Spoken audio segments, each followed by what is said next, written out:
Assalamualaikum and greetings to everyone. In this video presentation for molecular biology technique, we, the group 3, will discuss on the topic of Western blot. What is Western blot?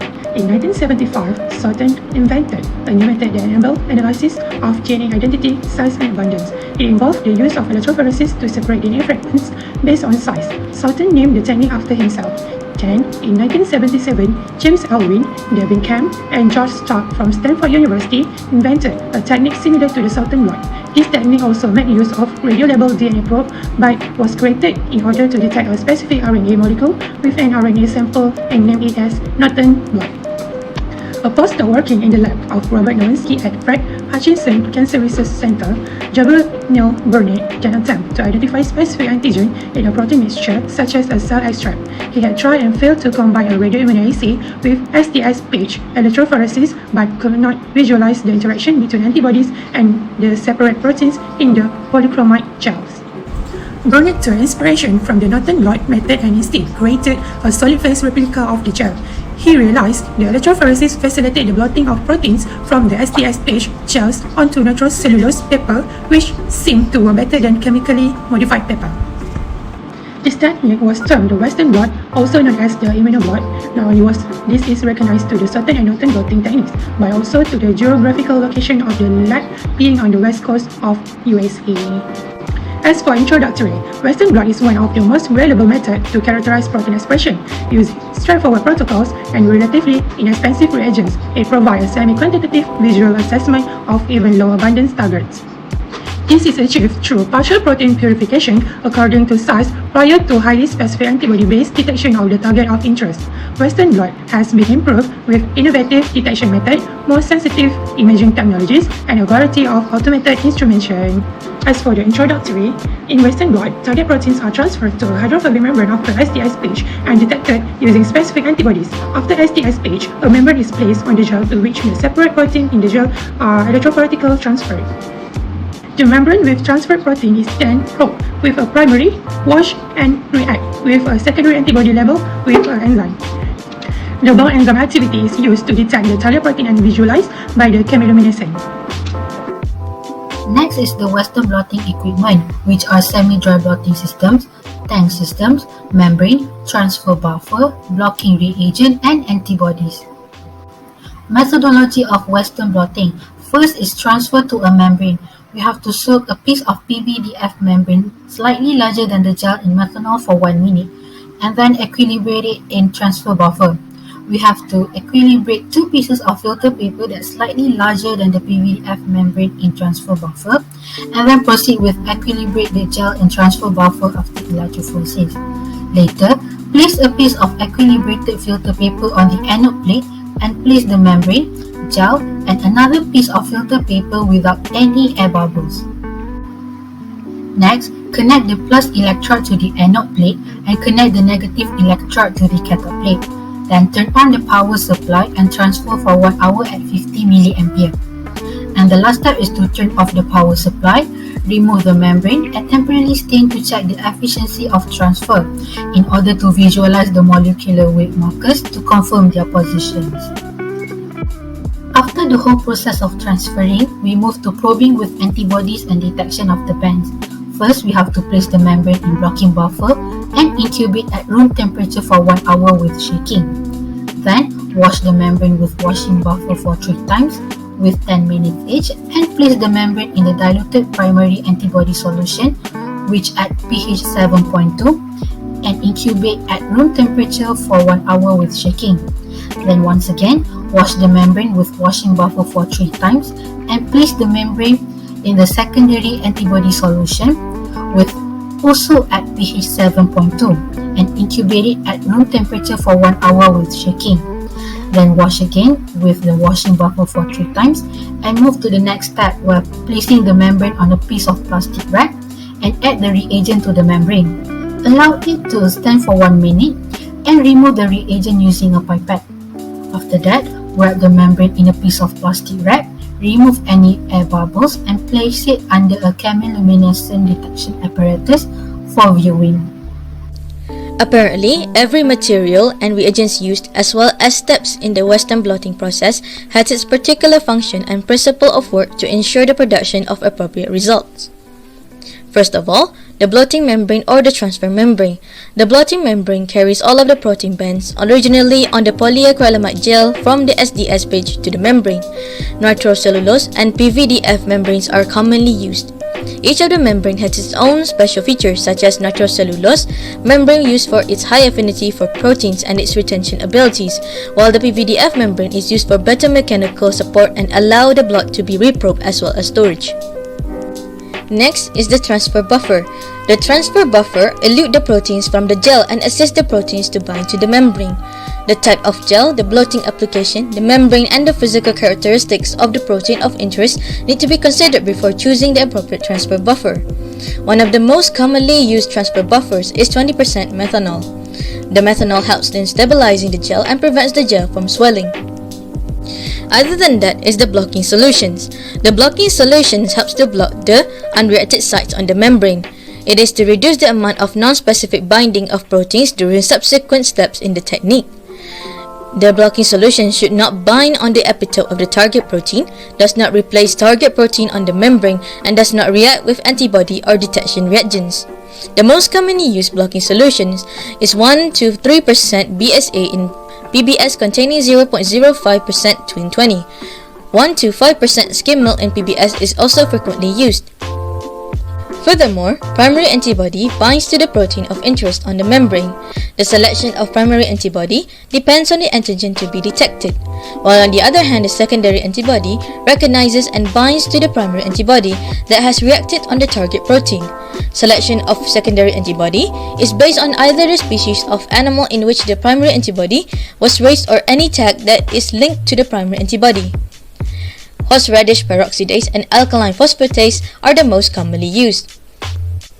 Then, chromogenic substrate acts as the detection reagent. Chromogenic substrate will link to the secondary antibody to produce a reaction that emits light. DAB or TMB are common as the substrates for HRP. On the other hand, a mixture of BCIP and NBT is used for alkaline phosphatase as its substrate. And lastly, the wash buffer helps to remove unbound reagents and minimize background. Tris buffered saline and phosphate buffered saline are the most commonly used. The procedures of Western blot is relatively simple and easy to be performed, but many problems also can arise which then lead to unexpected results. In reality, problems and errors that harm the technique are centrally caused by the existence of multiple steps in the procedure as well as the lengthy workflow. Part of that, the quality of the reagents and other main components used in the method, as well as skills and experience of the personnel, could also influence in the results. Nonetheless, this problem could be traced down and corrected to ensure the results can be produced as expected. The problem can be grouped into 5 categories, which are unusual or unexpected bands, no bands, faint bands or weak signal, high background on the blot, and patchy or uneven spots on the blot.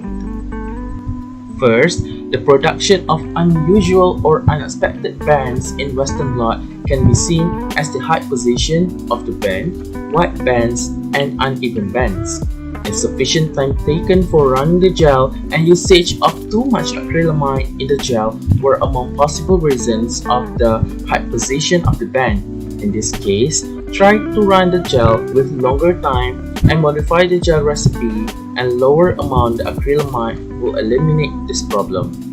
Band with white appearance is possibly caused by too high concentration of primary and secondary antibody, so that diluting the antibody to its optimal concentration could solve this problem. Whereas uneven bands are produced due to uneven gel polymerization, which that checking the gel recipe to see if the right amount of TMAT is added, as well as ensure the gel is covered entirely in buffer during the blotting process are recommended to troubleshoot the problem. Second, faint band or no signal are probably occurred due to the incompatible primary and secondary antibody.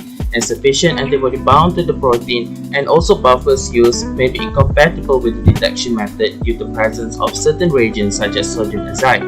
Therefore, ensuring the isotypes of the primary and secondary are compatible at a higher concentration of primary antibody and incubate the sample for longer with the antibody at 4 degrees Celsius and make a change on the buffer with incompatible reagents could change the result. Third, visualization of high background on the blot is resulted by high primary antibody concentration, high incubation temperature, and insufficient washing between steps that leave remaining of residual unbound antibodies or other reagents between steps, thus cause to this problem. So that, dilute the antibody further to its optimal concentration, performing Western blotting process in cool temperature like using ice cube box, and wash extensively in buffer between all steps are recommended. Fourth, patchy and uneven spots on the blot are usually caused by improper transfer. If there are air bubbles trapped between the gel and membrane, it will appear darker on the film.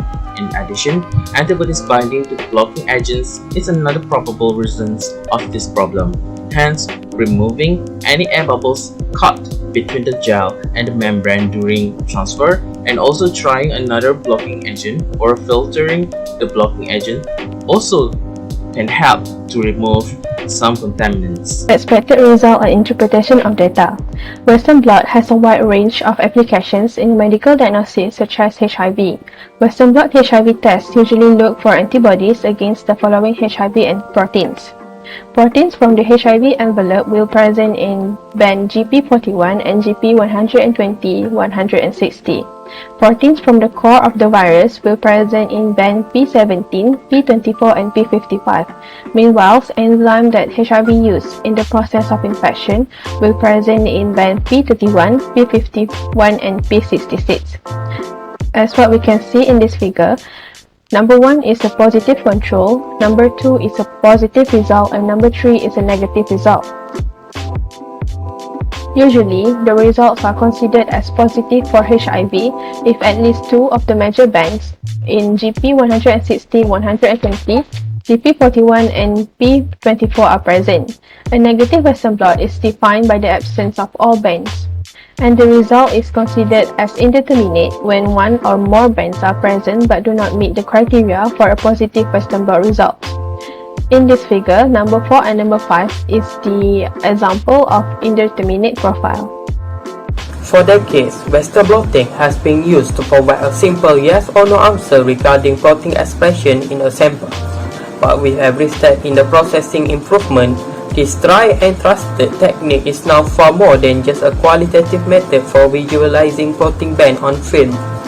Stain-free technologies utilize a proprietary trihollow compound that is directly cast into a polyacrylamide gel. After a brief UV activation, this compound enhances natural protein frozen by covalently binding to the tryptophan residues, meaning that exposing stain-free gel to UV light activates the embedded stain-free compound, enabling visualization of total protein without the need for staining, destaining, or wash steps. This surely will enhance existing workflow by decreasing time to result, while providing checkpoints along the way to help identify potential issues with electrophoresis, transfer, and blotting. Another area where change has been relatively slow to take effect is the switch from chemiluminescent and film for Western blot detection to fluorescent and digital imaging. A major advantage of fluorescent detection is that it provides the ability to multiplex. In order to detect multiple targets using chemiluminescent detection, researchers have historically stripped and reprobed the same membrane or cut each blot into sections. However, with fluorescent multiplexing, a single publication-ready image captures all the targets, each in its own color channel, and this can then be accurately quantitated in parallel to greatly increase the value of Western blot data. Over the next 5 years, it is likely that the expansion and improvement in available Western blot equipment, blotting reagents, software, digital detection systems, and quantification methods will increase at a faster rate than the previous years, based upon the number of new Western blot products released in the last decade. Many companies are investing in next-generation Western blotting products. KHIR was awarded a Small Business Innovation Research grant from the US federal government to create a new automated microfluid direct blotting technique. Further improvements and innovation in multiplexing to study protein expression will continue with the development of new fluorochromes. The use of polyclonal antibodies will decrease relative to monoclonal antibodies. Substantial progress will be made to enhance the sensitivity and specificity of the antibodies for uniphosphorylation sites. With the availability of more reliable, higher sensitivity and faster Western blot assays, the analysis of individual cells from different patients is already possible and will be adapted by more laboratories to investigate different diseases. In the next decade, small high-throughput automated Western blotting devices that contain automated analysis software are likely to challenge ELISA for diagnosis of some human infections. Western blotting is already a powerful method for detection of viruses in human serum such as Zika virus. Western blotting is entering an exciting time period in which new equipment and reagents are being introduced annually. While some equipment reduces the time needed for Western blotting, most do not actually improve Western blotting. The more essential improvements needed for improving confidence in the accuracy of Western blots include better documentation of primary antibodies, better training of researchers to use quantification software, use of antibodies within the linear range, and proper choice of loading control. While the future looks better than it has ever looked for Western blotting, several non-equipment related problems still need to be addressed. The choice of primary antibody and its user's validation by positive and negative controls is critical to avoid non-specific binding of proteins and subsequent inaccurate Western blot results.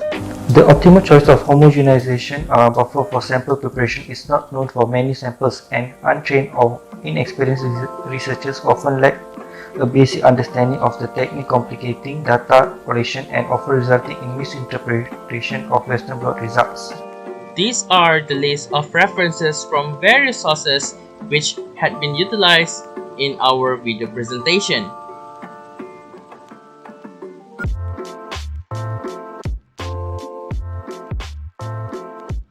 We would like to express our appreciation and gratitude for your full attention on our video presentation. With that, thank you.